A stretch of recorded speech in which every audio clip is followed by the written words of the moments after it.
यो दुबई हो क्या, त्यसैले आई लभ दुबई। यहाँ जे गर्न मिल्छ होइन त। हामी नाङ्गे बाटोमा हिँडिरहेको छौँ होइन, केही फरकै पर्दैन कि होइन। यो दुबई हो क्या, यहाँ इज्जत छ कि होइन, इज्जत दिनेहरूलाई इज्जत छ कि।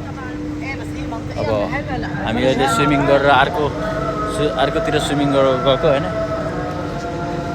बाटोमा यत्तिकै हिँडिरहेछौँ। अब यहाँ केही फरकै पर्दैन कि। यहाँनिर कस्तो हुन्छ नि, आउने जाने गइरहेछन्, हिँडिरहेछन् होइन। अब हामी देखिहाल्यो नाङ्गे हिँडिरहेछौँ होइन, टी सर्ट नलगाइकन। कसैलाई कसैको मतलबै छैन क्या, आफ्नो आफ्नो। त्यो पनि खाली खुट्टा है, खुट्टामा के चप्पल केही लागेको छैन, खाली खुट्टामा हिँडिरहेछ होइन। अहिले एउटा बिचबाट अर्को बिचमा आइपुग्यौँ हामी, किनभने त्यो बिच चाहिँ उता क्लोज भयो होइन, त्यही भएर हामी अर्को बिचतिर आइपुग्यौँ। यहाँ हुन त त्यो पनि ओपन बिच हो, तर त्यहाँ चाहिँ त्यो सनसेट हुने बित्तिकै क्लोज गरिहाल्छ।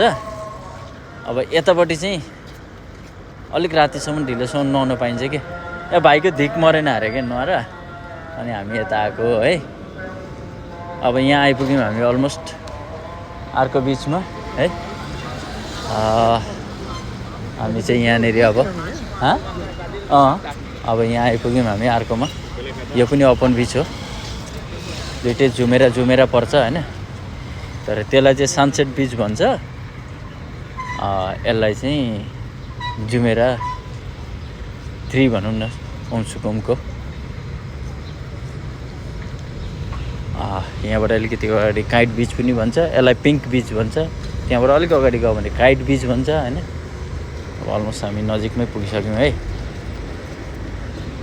त्यहाँपट्टि बिच छ होइन, यहाँ चाहिँ ओपन बिच हो। यो पनि यो चाहिँ अलिक ढिलोसम्म नुहाउन पाइन्छ। उहाँ चाहिँ अलिक छिटै बन्द गरिदिएर, हाम्रो चाहिँ नुहाउँदै ठिक मरेन क्या, त्यही भएर अनि यता अब यसमा जाँदैछौँ ल। यहाँ यस्तो चल्छ, कुदिरहेछन्, हिँडिरहेछन् होइन, आफ्नो आफ्नो धुन छ।